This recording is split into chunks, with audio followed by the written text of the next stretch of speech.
Welcome to JS educational world.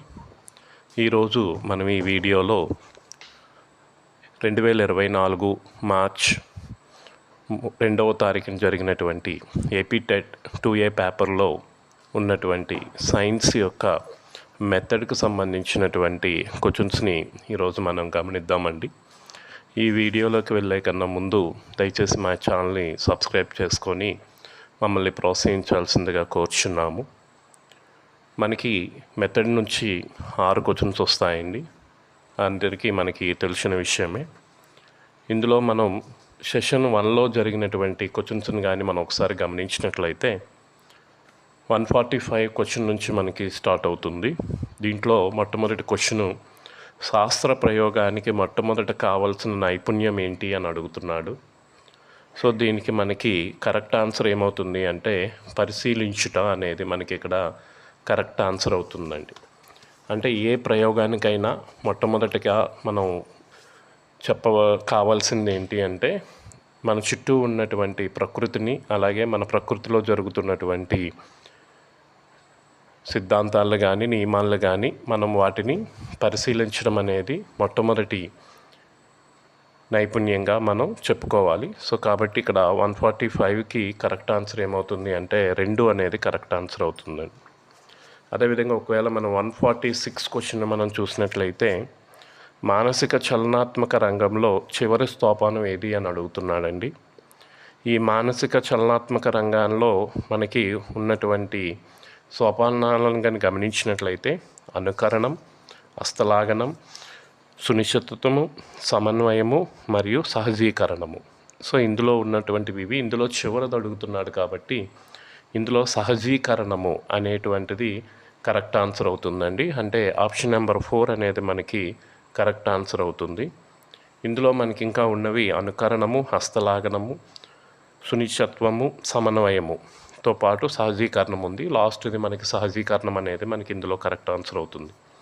ఈ మానసిక చలనాత్మక రంగాన్ని మనకి ఇచ్చినటువంటి సైంటిస్టులు ఎవరు అంటే ఎలిజబెత్ సింప్సన్ మరియు ఆర్హెచ్ దవే అనేటువంటి 2 సైంటిస్టులు దీని మీద వర్క్ చేసి మనకి మానసిక చలనాత్మక రంగాన్ని ఇవ్వడం జరిగిందండి. అదేవిధంగా ఇప్పుడు మనకి 147 కానీ మనం గమనించినట్లయితే ఇది విద్యా ప్రమాణాల నుంచి ఇచ్చినటువంటి క్వశ్చన్ అండి. మనకి ఈ క్రింది వాటిలో ఏది విద్యా ప్రమాణం కాదు అని అడుగుతున్నాడు. సో సైన్స్లో మనకి టోటల్గా 7 విద్యా ప్రమాణాలు ఉన్నాయి, 7 విద్యా ప్రమాణాలు ఉన్నాయి. ఇందులో కానీ మీరు గమనించినట్లయితే విషయావగాహన, సృజనాత్మకత, సమాచార నైపుణ్యాలు, ప్రాజెక్టులు, జీవ వైవిధ్యం పట్ల సున్నితత్వం అనేటువంటి 4 ఇచ్చాడు. ఇందులో మనకి రెండవది అనేది మనకి ఇందులో విద్యా ప్రమాణం కాదు. అంటే సృజనాత్మకత అనేది ఇందులో మనకి విద్యా ప్రమాణం కాదు. ఒకసారి మనం 7 కానీ గమనించినట్లయితే 1 విషయావగాహన, 2 ప్రశ్నించడం, పరికల్పన చేయడం, 3 ప్రయోగాలు, క్షేత్ర పరిశోధనలు మరియు ప్రాజెక్టుల నిర్వహణ, 4 సమాచార సేకరణ నైపుణ్యాలు, 5 నమూనాలు తయారు చేయడం, 6 సౌందర్యాత్మక సృహ, ప్రశంసా విలువలు, 7 జీవ వైవిధ్యం పట్ల సానుభూతి. సో కాబట్టి 147కి మనకి కరెక్ట్ ఆన్సర్ ఏమవుతుంది అంటే సృజనాత్మకత అనేది ఇక్కడ విద్యా ప్రమాణం కాదు కాబట్టి అది కరెక్ట్ ఆన్సర్ అవుతుందండి. అదేవిధంగా 148 కానీ మనం గమనించినట్లయితే విద్యార్థి జల కాలుష్యానికి కారణాలు తెలియజేస్తాడు. ఇది ఏ స్పష్టీకరణ యొక్క బోధనా లక్ష్యం అంటున్నాడండి.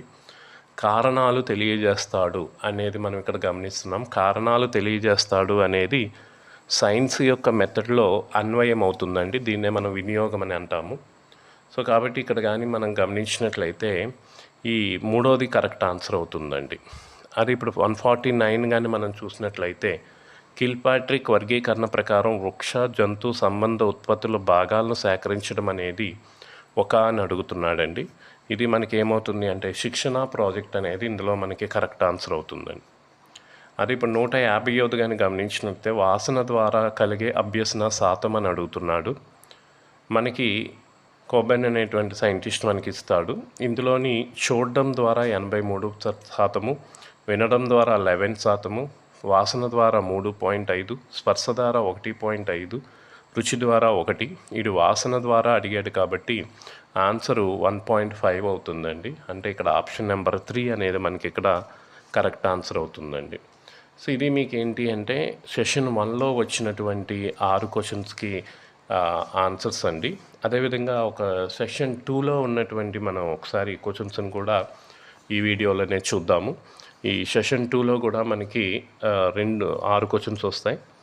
ఇందులో కానీ మనం ఒకసారి కానీ గమనించినట్లయితే 145వ క్వశ్చను, సెషన్ 2లో వచ్చినటువంటి 145వ క్వశ్చన్ మనకి ఏంటి అంటే, ఒకసారి అది స్క్రీన్ మీద చూపిస్తున్నాను చూడండి. 145వ క్వశ్చన్ మీకు ఇది ఒక యథార్థాల సమూహాన్ని ఏర్పరుస్తుంది అని చెప్పేసి మీకు ఇవ్వడం జరిగిందండి. జనరల్గా మనకి యథార్థాల సమూహాన్ని దేన్ని ఏర్పరుస్తుందంటే అండి, మనకి భావన అనేది మనకి ఏర్పరుస్తుందండి. భావన అనేది యథార్థాల సమూహాన్ని మనకి ఏర్పరుస్తుంది. సో కాబట్టి 145వ దానికి కరెక్ట్ ఆన్సర్ ఏంటి అంటే భావన అనేది మీకు ఇక్కడ కరెక్ట్ ఆన్సర్ అవుతుందండి. అదేవిధంగా 146వది కానీ మనం చూసినట్లయితే, ఒక విషయంపై దృఢమైన నమ్మకం ఏర్పడి విద్యార్థులు పూర్తి విషయాన్ని నేర్చుకున్నామన్న తృప్తి కలిగే పాఠ్య ప్రణాళిక విధానము మరియు పద్ధతి అని అడుగుతున్నాడండి. అంటే ఇక్కడ మనకి ఏమవుతుంది అంటే, పూర్తిగా ఒక విషయం పైన పూర్తిగా నేర్చుకున్నాము అనేటువంటి తృప్తి కలిగేటువంటి పాఠ్య ప్రణాళిక విధానం ఏంటి అంటే శీర్షిక విధానం అండి. సో ఇక్కడ మీకు ఏంటవుతుంది అంటే 146వ దానికి కరెక్ట్ ఆన్సర్ ఏమవుతుందంటే 2 శీర్షిక విధానం అనేది ఇక్కడ మీకు 2 అవుతుంది, అది మీకు ఆన్సర్ అవుతుంది. అదేవిధంగా ఒకసారి మనం ఇక్కడ కానీ చూసినట్లయితే, ఈ శీర్షిక విధానంలో మొత్తము ఒక విషయం మీద పూర్తి అవగాహన అనేది ఏర్పరచుకుంటారు విద్యార్థి. పూర్తిగా నేర్చుకున్నాము అనేటువంటి తృప్తిని కలిగించుకుంటాడు. కాబట్టి ఇక్కడ మీకు శీర్షిక విధానం అనేది ఇక్కడ రైట్ ఆన్సర్ అవుతుంది. అదేవిధంగా 147వ క్వశ్చన్ కానీ ఒకసారి గమనించినట్లయితే, అఖిల భారత విజ్ఞాన శాస్త్ర ఉపాధ్యాయ సంఘం వారి సిఫార్సుల మేరకు ప్రతి ప్రయోగశాలలో ఒక విద్యార్థికి ఉండవలసిన స్థలం ఎంత అని అడుగుతున్నాడు. సో జనరల్గా మనకి ప్రతి ప్రయోగశాలలో ఒక విద్యార్థికి ఉండవలసినటువంటి స్థలం ఎంత అంటే 30 చదరపు అడుగులండి. అంటే 30 చదరపు అడుగులు అంటే ఇక్కడ మీకు ఆప్షన్ నెంబర్ 4 అనేది ఇక్కడ మీకు కరెక్ట్ ఆన్సర్ అవుతుంది. అంటే ఇక్కడ ఒక ప్రయోగశాలలో ఒక విద్యార్థికి ఎంత కనీస స్థలం ఉండాలి అని అడుగుతున్నాడు. అది దేని ప్రకారం అంటే అఖిల భారత విజ్ఞాన శాస్త్ర ఉపాధ్యాయ సంఘం ప్రకారం 30 చదరపు అడుగులు ఉండాలి. అదేవిధంగా 148వ క్వశ్చన్ కానీ గమనించినట్లయితే, జీవన్ మరియు స్పీసెస్ అనే పదాలను మొట్టమొదటగా ఉపయోగించిన వ్యక్తి ఎవరు అని అడుగుతున్నారండి. సో జీనన్ అండ్ స్పీషస్ అనే పదాలను మొట్టమొదటిగా ఉపయోగించిన వ్యక్తి ఎవరు అంటే అరిస్టాటిల్. సో ఇక్కడ మీకు 148వ క్వశ్చన్కి కరెక్ట్ ఆన్సర్ ఏమవుతుంది అంటే అరిస్టాటిల్ అనేది మీకు ఇక్కడ కరెక్ట్ ఆన్సర్ అవుతుందండి. ఒకవేళ ఇక్కడ మనం 149వ క్వశ్చన్ కానీ గమనించినట్లయితే, హెర్బర్ట్ సోపానంలో హెర్బర్ట్ పీరియడ్ పథకంలో 5వ సోపానం ఏంటి అని అడుగుతున్నాడండి. జనరల్గా మనకి ఈ యొక్క పీరియడ్ పథకంలో హెర్బర్ట్ సోపానాలు ఉంటాయి. హెర్బర్ట్ సోపానాల్లో మొదటిది సన్నాహము, రెండవది సమర్పణ, మూడవది సంసర్గము, నాలుగవది సామాన్యీకరణము, ఐదవది అన్వయము. సో కాబట్టి ఇక్కడ మీకు 5వ సోపానం అని అడుగుతున్నాడు కాబట్టి ఆప్షన్ నెంబర్ 4 అన్వయం అనేది కరెక్ట్ ఆన్సర్ అవుతుంది. దీన్నే మనం వినియోగం అని కూడా అంటాము. సో హెర్బర్ట్ సోపానాలు మనకి చాలా ఇంపార్టెంట్. ఇందులో సన్నాహము, సమర్పణ, తర్వాత సంసర్గము, సామాన్యీకరణము, అదేవిధంగా మీకు వినియోగము అనేది వంటిది ఉంటుంది. సో ఇది మీకు హెర్బర్ట్ సోపానంలో లాస్ట్ ఆప్షన్ అన్వయం. 150వ క్వశ్చన్ కానీ చూస్తే, ఆంధ్రప్రదేశ్ రాష్ట్ర ప్రణాళిక చట్టం యొక్క కీలక సూత్రం కానిది ఏంటి అని అడుగుతున్నాడండి. దీంట్లో ఏంటి అంటే మీకు ఆప్షన్ నెంబర్ 3 అనేది కరెక్ట్ అవుతుంది. అభ్యసన ప్రక్రియ యొక్క అంచనా కంటే నేర్చుకున్న పాఠ్యాంశాల అంచనాకు ఎక్కువ ప్రాధాన్యత ఇవ్వడము అనేది ఇక్కడ మీకు కరెక్ట్ ఆన్సర్ అవుతుంది.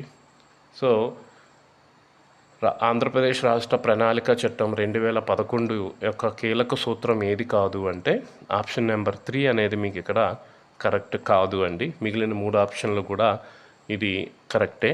సో ఈ వీడియో ద్వారా మనం ఏంటి అంటే ఈ మెథడ్ నుంచి ఎటువంటి క్వశ్చన్స్ వస్తున్నాయి అన్నది మీకు తెలియజేయడం కోసం ఈ వీడియోని నేను చేయడం జరిగిందండి. సో అందరూ కూడా మా ఈ వీడియోని ఉపయోగించుకొని మీరు ఎగ్జామ్లో మంచి మార్కులు పొందాలని కోరుకుంటూ, దయచేసి మాకు ఈ వీడియోని మీరు ఇంతవరకు చూసినందుకు ధన్యవాదాలు తెలుపుతూ, మాకు మీ సహకారాన్ని సబ్స్క్రైబ్ చేసుకోవడం ద్వారా అందించుతారని చెప్పేసి కోరుచున్నాం. ఇదే విధంగా మిగిలిన పేపర్స్లో ఉన్నటువంటి మెథడు, నెక్స్ట్ ఫిజికల్ సైన్స్లో ఉన్నటువంటి క్వశ్చన్స్ని కూడా నేను ర్యాపిడ్ రివిజన్గా రూపంలో ప్రీవియస్ పేపర్ రూపంలో మీకు అందించడం జరుగుతుంది. దయచేసి మా ఈ ఛానల్ని మీరు సబ్స్క్రైబ్ చేసుకొని మమ్మల్ని ప్రోత్సహించవలసిందిగా కోరుచున్నాను. మీ యొక్క డౌట్స్ని కానీ లేకపోతే వేరే ఏమైనా కానీ ఈ కింద నా కామెంట్ సెక్షన్లో తెలియజేసినట్లయితే దాని నుంచి మేము ఇంకా ఏ వీడియోలు చేయాలి అన్నది మాకు తెలుస్తుందండి. సో కాబట్టి దయచేసి అందరూ కూడా వీడియో చూస్తున్న వాళ్ళందరూ కూడా సబ్స్క్రైబ్ చేసుకొని మీరు కామెంట్ చేయాల్సిందిగా కోరుచున్నాను. ధన్యవాదాలు.